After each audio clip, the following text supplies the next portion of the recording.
So we were talking in the just previous class about the differences between the fractions that we calculate.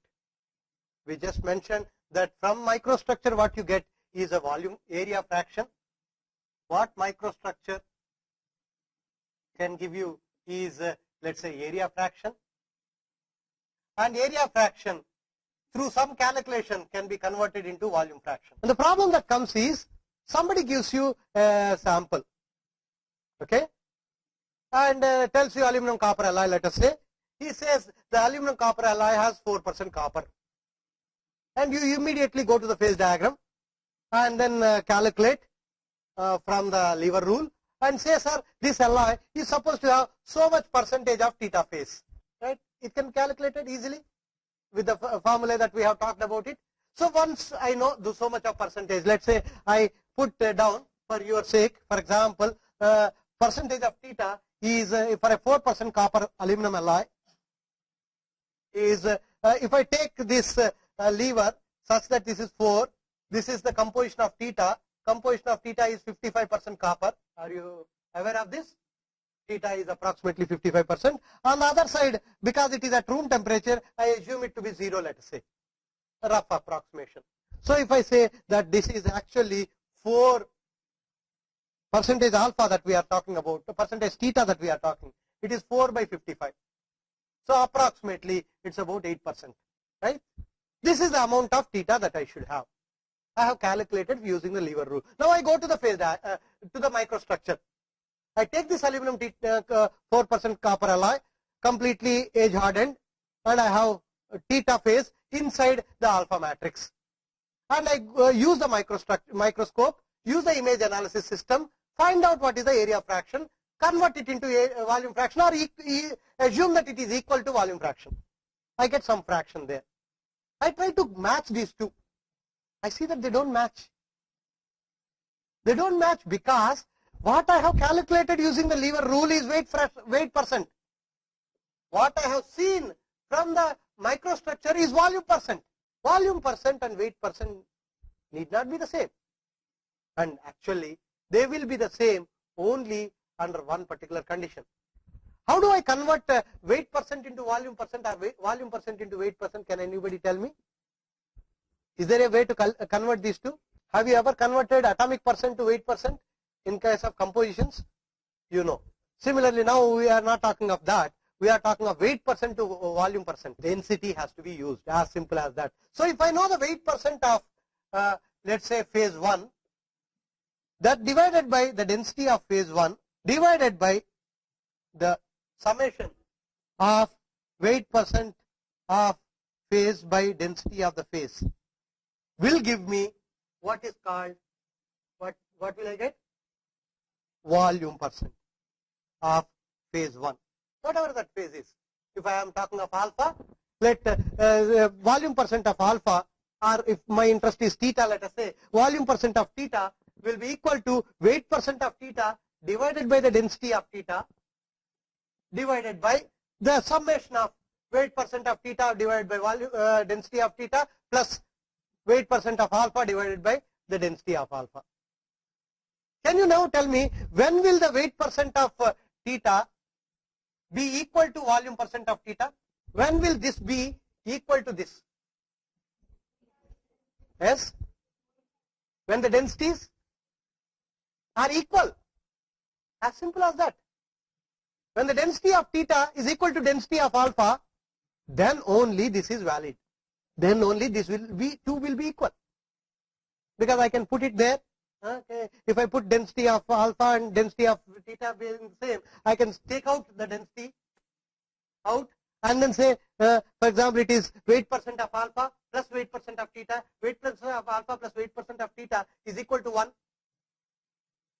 And the density goes out. And so as a result, the density gets cancelled. And finally, you get volume percent equal to weight percent. But unfortunately, they are not the same. Alpha has a different composition, theta has a different composition. So as a result, the densities of both of them are different.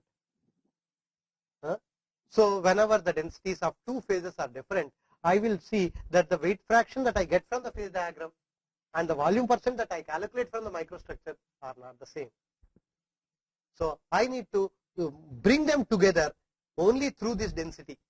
If I know the density of each of the phases, and one can actually, if I have each of these phases can be separately made, if I can make only theta, I can use Archimedes principle and measure the density of theta. Or if I have only theta, are there any other ways of measuring the density without using Archimedes principle? I have a Al to Cu phase. I want to know the density of it. What is the other method other than Archimedes principle? You have done this. For example, you have done how to measure, how to find out the density of aluminum or copper without using a Archimedes principle. I mean, if you have gone through a material science course, a physical metallurgy course, you have done this. Yes, from the crystal structure, right? From the crystal structure, you can find out. What we do is the weight of the unit cell divided by the volume of the unit cell is what is the density. So if I know the weight of the unit cell, that means the number of atoms that are there inside the unit cell multiplied by the atomic weight, I will know the weight of the unit cell, and the volume of the unit cell I calculate, I can find out, right? That is how. So that means if I know the crystal structure of a particular compound or a particular material, particular phase, and I know the number of atoms inside that, and the lattice parameters of all that crystal structure, I can actually find out the density of it. And if I know the densities, I can put those densities into this equation and do this. But this is all important because otherwise there will be a confusion. But you say that, sir, my phase diagram gives me something, my microstructure gives me something, and these two are possibly wrong. The other problem that you usually face in all these calculations is this. For example, this is a problem that we usually face in steels. The problem is based on the heat treatment. For example, if I take a 0.4% carbon steel, plain carbon steel, and if I use my phase diagram, this is 0.025, this is 0.8, and I am talking of 0.4% carbon steel. This is, let's say, 0.006. Let's say if I look at 0.4% carbon steel at room temperature, what is the approximate percentage of alpha and percentage of perlite? Approximate. That alloy at room temperature should have perlite and ferrite. All of us know. How much perlite, how much ferrite? How many? Yes. How much? Please. What you are talking is the ferrite and cementite inside the perlite. Please sit down. What I am asking is, this alloy contains perlite and ferrite, proeutectoid ferrite and perlite.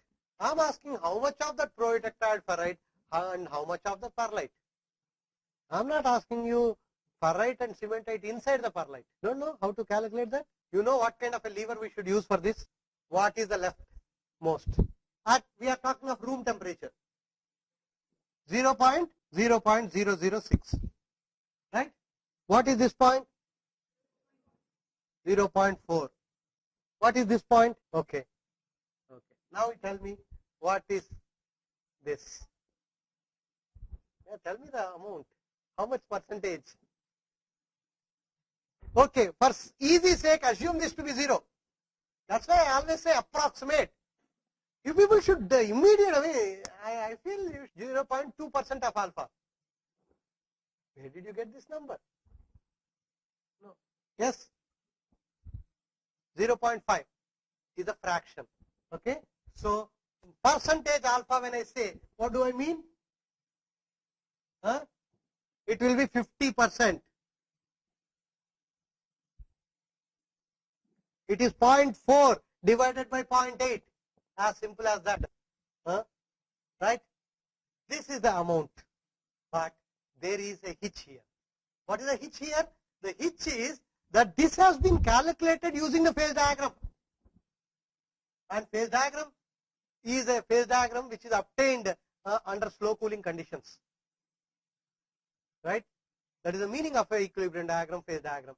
So that means only if I have cooled this alloy from high temperature, slowly I would get this much percentage of 50-50. But if I have cooled it fast, let us say I have taken a 0.4% carbon steel and done normalizing, cooled it fast by air cooling, you will see surprisingly that it will not be 50-50. Of course, you may say, sir, 50-50, this is only weight percent, but what I am seeing in the microstructure is volume percent, all the story is fine. But if I now see a microstructure of a normalized alloy and the microstructure of the annealed alloy of the same 0.4% carbon steel, you will see that the amount of perlite and the amount of ferrite in a normalized 0.4% carbon steel and an annealed 0.4% carbon steel will not be the same. Which one will have higher amount of perlite? Which one will have a lower amount of perlite? Now, normalizing Pavitra, normalizing will have a higher amount of perlite. Now, I need an answer for that. I need a reason for it. I will not leave you without a reason. It's like bubbling. It's easy to bubble possibly, even without knowing whether you have the answer or not. But what is required is the correct reason for it. Yes, you are right. I am giving you 90% marks now. I want you to get the remaining 10% more. Yes, anybody who has the answer, why is that so? I am giving you the answer, amount of perlite will be more in a normalized steel. And that is the reason why normalized steels are stronger. Because perlite is stronger than ferrite. Because perlite is a mixture of ferrite and cementite. So if you have more perlite, that's why in fact if you plot the strength as a function of carbon content, you will see the strength will keep on increasing up to 0.8. Because the amount of perlite is increasing, the strength will keep on increasing. If I plot yield strength, sigma yield strength for example, as a function of percentage carbon for an annealed steel, let us say, you will see this. Because the amount of perlite is increasing. Now the question is, if I take one single alloy and do two treatments, I am saying that in one case there is more perlite. The more perlite is because when I am cooling it faster, where is ferrite forming? Ferrite is forming here. It is this domain which is called intercritical region, which is the A3 to A1. Because this is gamma plus alpha. This is gamma. Right? Alpha is coming out from gamma in this domain. And the remaining gamma is becoming perlite below this temperature, which is called eutectoid. Right? If you do not allow sufficient time, then the alpha which is supposed to come out, if I take this alloy at a temperature just above this particular eutectoid, if I find out what is there in the alloy, you will see that in that alloy, what you will have is, if this is the original gamma grains at this temperature, the moment I reach this particular temperature just above eutectoid, what are we supposed to contain? Somebody, yes, can you tell me? Just above eutectoid, what do you have in the microstructure? Austenite? Sure. Only austenite, nothing else? Anybody? Austenite and pro-eutectoid ferrite. Perfect. So you will have austenite and pro-eutectoid ferrite. Where will this pro-eutectoid ferrite be? It will be forming at the grain boundaries. Okay? So this is ferrite and the remaining is, let's say everywhere ferrite gets nucleated.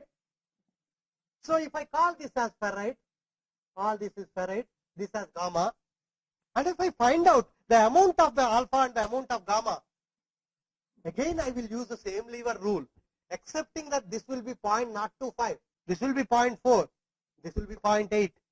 And again if I roughly approximate this to be 0, I will have 50% of gamma and 50% of alpha. This is when I slowly cool according to the equilibrium. But if I cool it fast, the time that I am allowing is small. So as a result, all this alpha that is supposed to come out of the gamma does not come out. So less than 50% of alpha only will come out. The remaining will be only gamma, and the remaining gamma, the moment you reach the eutectoid, gets converted to perlite. So as a result, you will have more perlite, less alpha. So this is how you will see the microstructure. So though I am seeing, if somebody gives you just a micro sample, does not tell you whether it is normalized or annealed, and you measure the amount of ferrite, amount of cementite, perlite, and you see 40% of ferrite and let's say 60% of perlite, and go back to your phase diagram, calculate back, and then find out how much of carbon content the steel has, your calculation will be wrong. If your professor tells you that I am giving you a microstructure, from this microstructure tell me the composition of the alloy, composition of the carbon content of the alloy. What we would do, you will simply, you know the composition, you know the percentage. Let's say I know percentage of alpha. Percentage of alpha is equal to prototetride alpha is equal to, in my view, composition.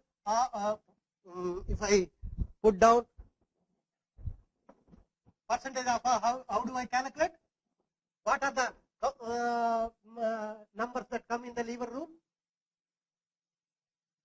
0.8 minus composition of the alloy divided by 0.8 minus 0.006.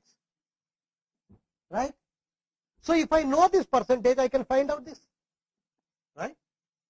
So if your professor says just look at this amount of alpha and tell me the composition, you can simply use that equation and find out. But that calculation will be wrong unless you know whether it is a normalized alloy or an annealed alloy. This equation is only true for an annealed alloy, not for a normalized alloy. These are the minute problems with quantitative metallography. I cannot directly correlate the quantitative numbers that I am getting from the microstructure to directly to the phase diagrams and find out the composition of the alloys unless I know the history that the alloy has gone through. This is very important. Okay? And once you understand this, with that kind of constraints, we can talk about all kinds of quantitative numbers. And whenever we are talking of quantitative numbers, one point that has to be kept in mind is how many number of regions I have searched before I come to a conclusion of a certain number. Whether it is grain size or a particle size or a fraction of the phase. The larger the number of regions that I search for, okay, the more closer I am to the reality. This is another aspect that one has to remember. And with that, we will close this part called quantitative metallography, and we will now shift to the other aspects of microscopy, where we try to see things which are smaller. My goal is to see atoms. I want to see atoms.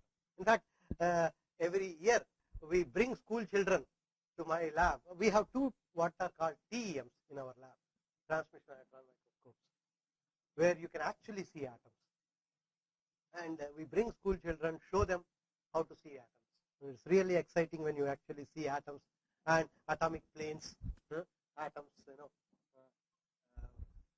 periodically arranged, all those things. When you see, it's really exciting because we hear about it, we see in what are called schematic diagrams, but when you actually see them, it's always exciting. In fact, there are microscopes where you can actually see in a sample like this, in 3 dimensions, how the atoms are distributed.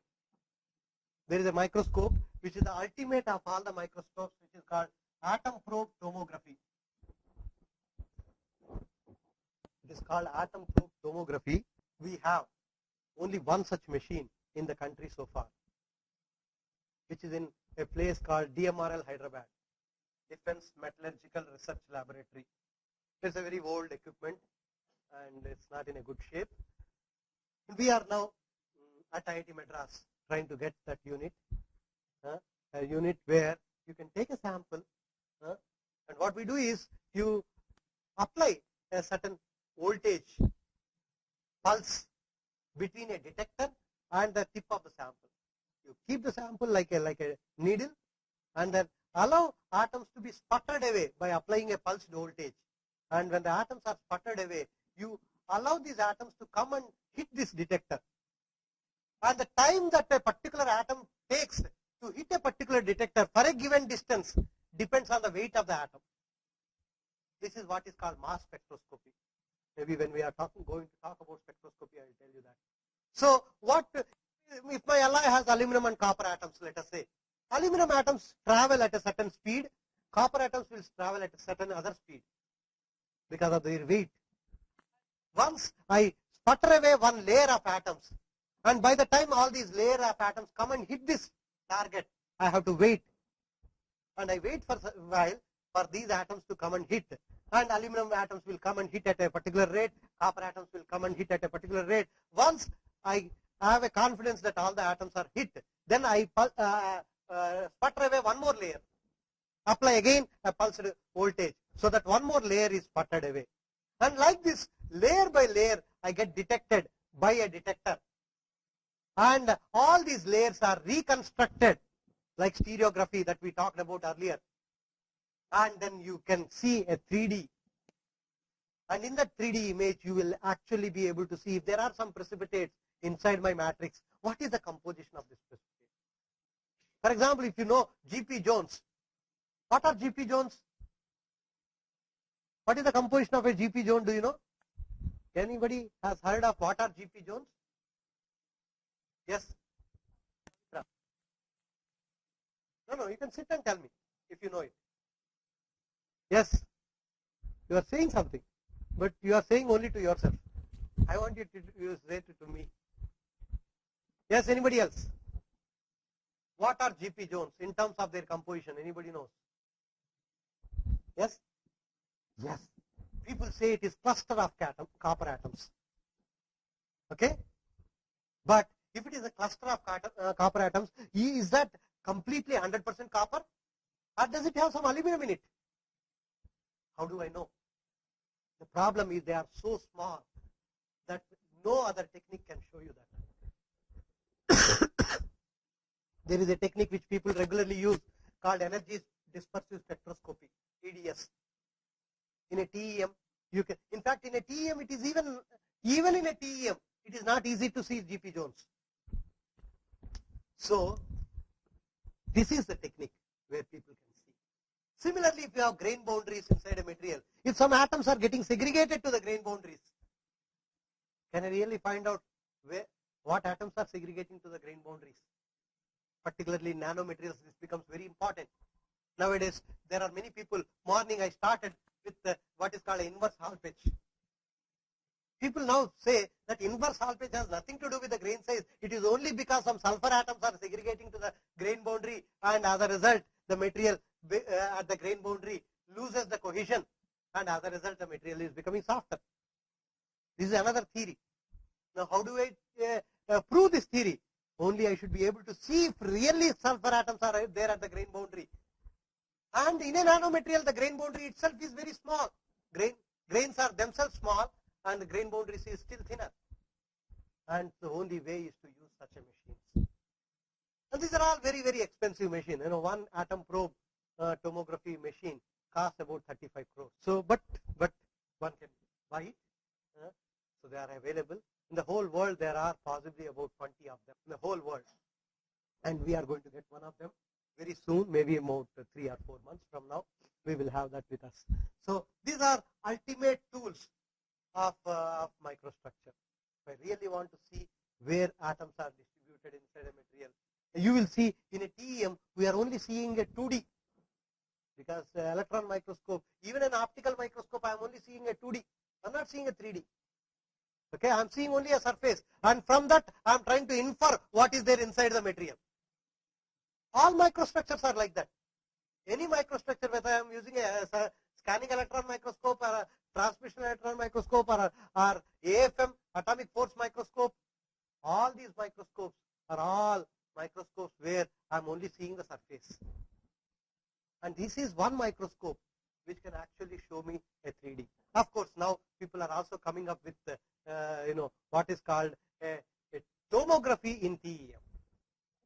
Okay, and of course there are a lot of interesting developments in each field. That is one. So let us look at how to see things smaller. And ultimate goal, as I said, is to see atoms. Can we really see them?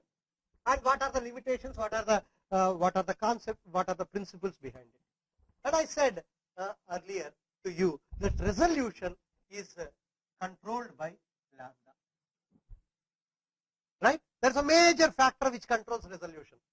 If I want to have a better resolution, If I want to have go below what an optical microscope gives you, I said optical microscope gives me approximately around 200 nanometers is what we have seen, somewhere close to that.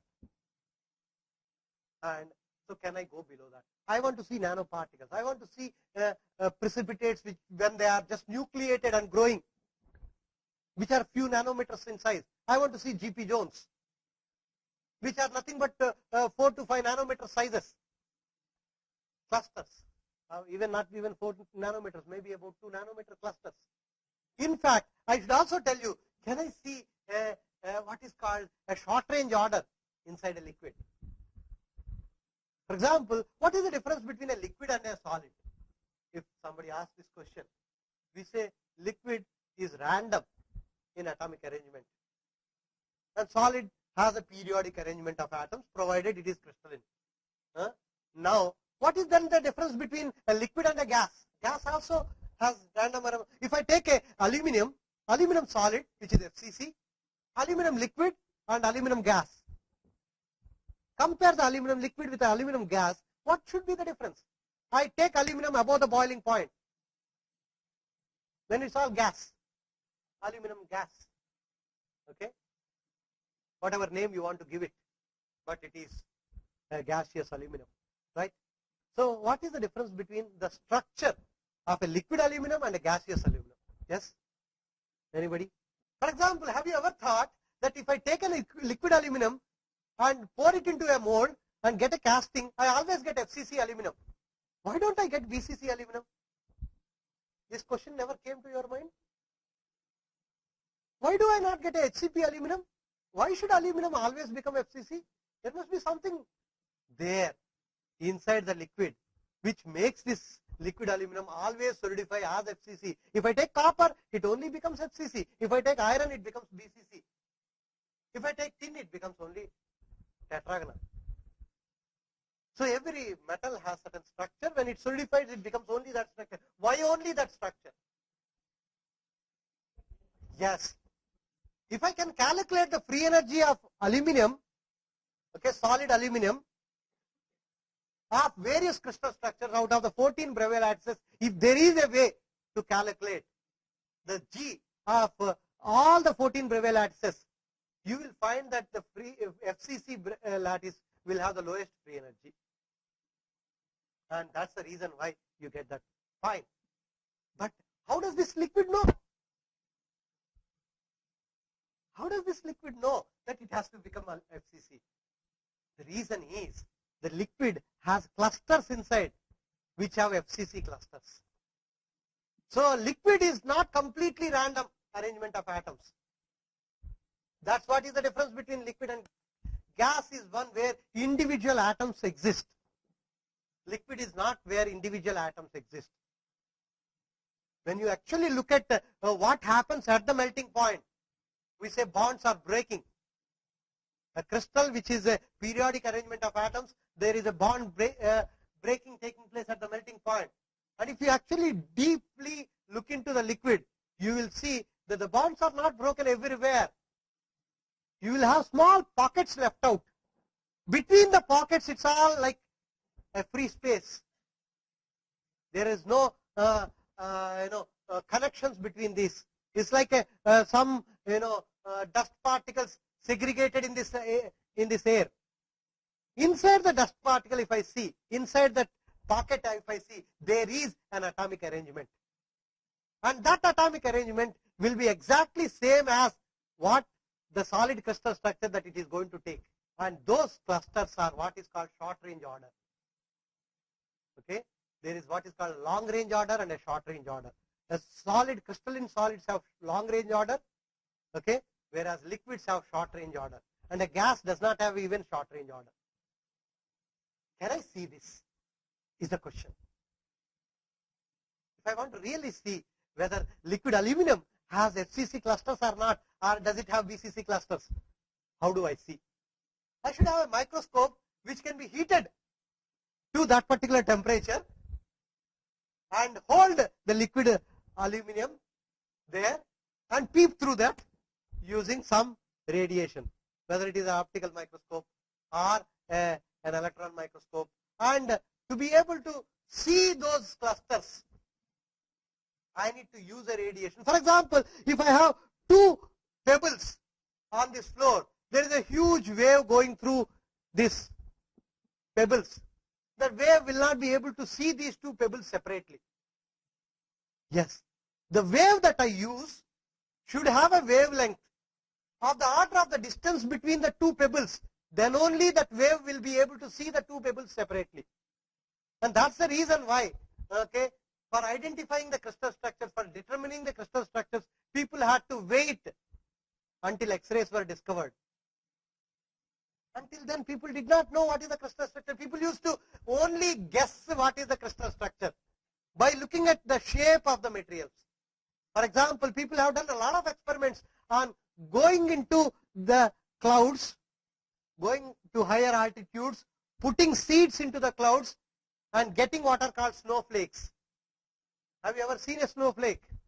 Obviously, here in Andhra, you will not see snowflakes, but you can go to Google and see snowflakes.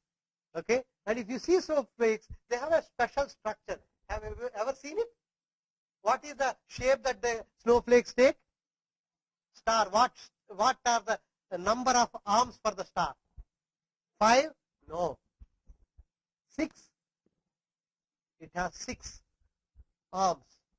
The reason is ice has a hexagonal structure.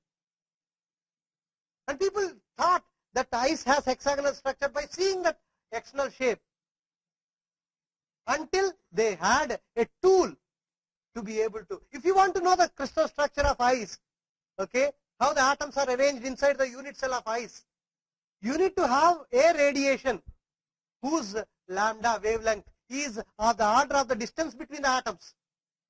And X-rays have a wavelength of 1.5 angstroms or so, copper K alpha for example, and that is why I am able to see. I cannot use light to find out the crystal structure of aluminum or copper or anything, no. So similarly, if you want to go and see smaller things, you need to use smaller wavelengths. And to see smaller wavelengths, smaller things like particles, smaller particles. For example, I just now talked about G.P. Jones. I want to see how small they are and what is their shape. I need to go to microscopes which are smaller. And that is where I need to use a smaller lambda. And that's where people have found that there are other radiations which have lambda which is very small. One such radiation which is regularly used is electrons. Electrons, there is a connection between the wavelength and the energy of the electrons. Possibly all of you know E equal to h nu or hc by lambda, right? So what I can do is, if I have some way by which I can generate electrons, I generate some electrons somewhere here. How I generate, we will come to it in a minute. And I'll apply a certain voltage difference between this electrons and some kind of a substrate or some kind of frame, where I make this as positive. The electrons get attracted towards this, and I apply a high voltage difference between this and this, and that will make these electrons travel towards this with a certain energy. Okay? And that energy is usually measured in terms of electron volts. Okay? Based on how much voltage that I am applying. And when people have seen that if I use a voltage of the order of a large voltage, 100 kilovolts, let us say, just to give you a comparison at our home, this fan is rotating. What is the voltage we use? 240 volts or 220 volts is what we regularly use. In comparison to that, I am using some kilovolts, 100 kilovolts. That means 100,000 volts. That means 1 lakh volts. Okay? If I use that, I get, if I use this and calculate, I find that the lambda that I get for this particular voltage is 0.037 angstrom. And usually lambda is given as 1.5 by V square root. because if I put H and C into this expression, you get an equation like that. Okay, so you can actually calculate the lambda as a function of voltage, and as you can see, because lambda and voltage are inversely proportional, as I keep on increasing the voltage, I can go to smaller. And if I use a wavelength of this order, obviously you can see I can see smaller distances, and you see resolution is lambda by 2. We have defined it earlier. So obviously, in my view, in principle, you can get resolutions as small as 0.0, but unfortunately we rarely get this. In a 100 kV electron microscope, the resolution that we can achieve usually is almost of the order of around 1 nanometer, or about I would say about 5 angstroms to 1 nanometer, close to about 1 nanometer only. You won't get here. 1 nanometer is how much? 10 angstroms. 5 to 10 angstroms is what you get. But where is the problem? The problem is with the aberrations. Where are these aberrations coming from? To understand this, you need to understand the microscope. Let's look at, first of all, how to generate these electrons. How to generate these electrons. So, for that, people always know that there are 2 ways of generating electrons. Have you heard of this? How electrons can be generated? Have you ever heard of? Yes, you are saying something. Heat a tungsten filament, for example. Yes. What do we call that as? There is a name given to that. Have you ever heard of it? Yes, perfect. It is called thermoionic emission. Okay? Okay. So, thermo means heat and ionic emission, emitting the ions, electrons, because of heat. So, whenever you heat a material to very high temperatures, such that the temperature is so high that the electrons which are usually confined to the atom because of the bonds that the nucleus has with those electrons, the energy that you are providing by heating is so high that the electron just gets broken from its nucleus and comes out. Okay, and this is what is called thermionic emission. The temperatures to which you may have to heat materials to really do this kind of a thing is of the order of around 2500 degrees or so, or even beyond that. And as a result, I cannot use any metal for this, excepting metals which are very high melting, and that's the reason why we use tungsten. Okay, tungsten has a melting point of 3400 degrees, and that's the reason why we use tungsten. This is what called thermionic emission.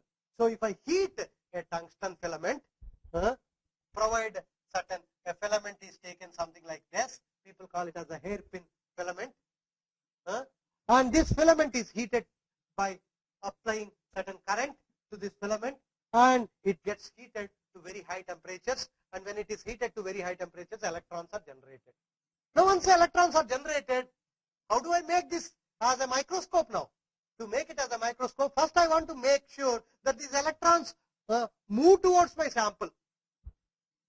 Right? Because unless like light falls onto my sample, gets reflected from my sample, I see the image of my sample. That is what is my optical microscope. Similarly, if electrons fall onto my sample, I can see the image of my sample. And to make the electrons fall on the sample, first and foremost is I have to make these electrons which are coming out to move in a particular direction towards a sample which I am keeping somewhere here, let us say. And for that, what I need to do? I need to apply a potential difference. From this is electrons. Electrons are attracted by a positive charge. So I create a positive charge somewhere and provide a certain voltage difference between the top and bottom. And the higher the voltage difference, the higher the energy with which these electrons will move towards it. And obviously the lambda also is lower. And when I do this, the electrons start moving towards this. there are two aspects now here. One is when there are electrons here inside a room like this, there are so many molecules of the gas inside. All these gas molecules will scatter away these electrons before they even fall onto my sample. They all are scattered away. So I do not want my electrons to be scattered away. I want all the electrons to fall onto my sample so that I can see the features inside my sample. And to do this, what I need to do is, I need to remove all the gas molecules inside a particular chamber where I am putting my sample, where the electrons are created. So I need to create a vacuum. So people create a vacuum inside this chamber to the order of around 10 to the power minus 6 or 2 or minus 8, depending on different regions of of mercury. People call it as torr. Torr is a unit which is used for vacuum, which is nothing but or pressure, millimeters of mercury. 1 torr is 1 millimeter of mercury. So this is the level of vacuum that we generate. And once I generate vacuum, then there are no gas molecules, very less gas molecules. My electrons are safe now. They are not getting scattered by the thing when they want to move.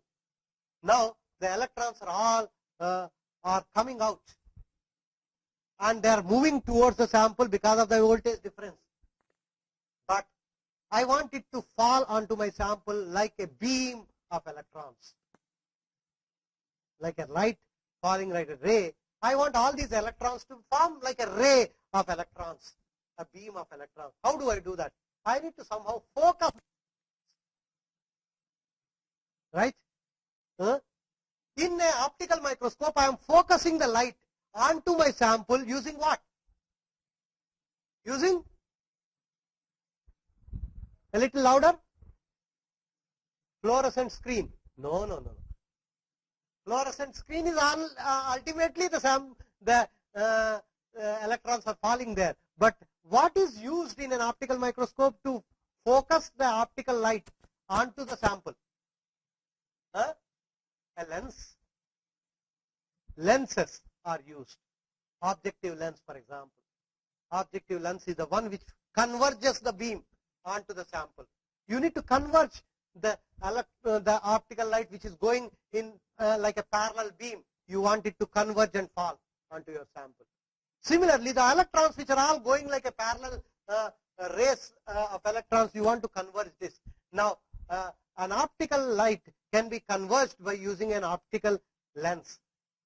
And electrons, if you want to converge them, you need to use a magnetic lens. So people use what are called magnetic lenses. They keep magnetic lenses. These are all like, this is like a cylindrical channel, maybe one day. So there is a cylindrical, what is container, in which on top you have a what we call it as the what is called the gun, electron gun we call it, because it is shooting out the electrons. That's why it's called electron gun, where you have a tungsten filament. Not only tungsten filament, sometimes we use also filaments which are something like this. Lanthanum hexaboride, lab 6 people call it as. Lanthanum hexaboride is also another compound which has very high melting points like tungsten. And it can give you much more brightness than what tungsten gives you. And the life of lanthanum hexaboride is much more than that of tungsten. So that is the reason why people use this when compared to tungsten. And so these things can create electrons. And I was talking about the creation of electrons. This is only one technique. There is also a second technique other than thermionic emission. Anybody has heard of this? Yes, somebody murmured. There is one more emission other than thermionic emission. Yes, field emission. Field emission. That means if you apply a potential difference between the filament and a small region such that this potential difference is large enough to knock out an electron from the atom, you can have the electrons emitted out. What is called, there is something called work function. Have you heard of it? Okay. Work function is the energy that is need to be supplied to knock out an electron. If you apply a potential difference which is equivalent to that or higher than that of the work function for that particular metal, for each metal there is a different work function, right? The bond energies of the electrons to the nucleus are different for different metals. So if you provide an energy which is higher than that, then you can knock out. And the field emission can give you a better resolution, a smaller lambda when compared to this, what is called the normal thermal emission, and these are called field emission guns, FEG. So microscope, electron microscopes are now called either conventional electron microscopes or FEG electron microscopes. Okay, so we will talk about these microscopes and how they actually show us the microstructure of the sample in the next class after afternoon. Okay, we'll stop now.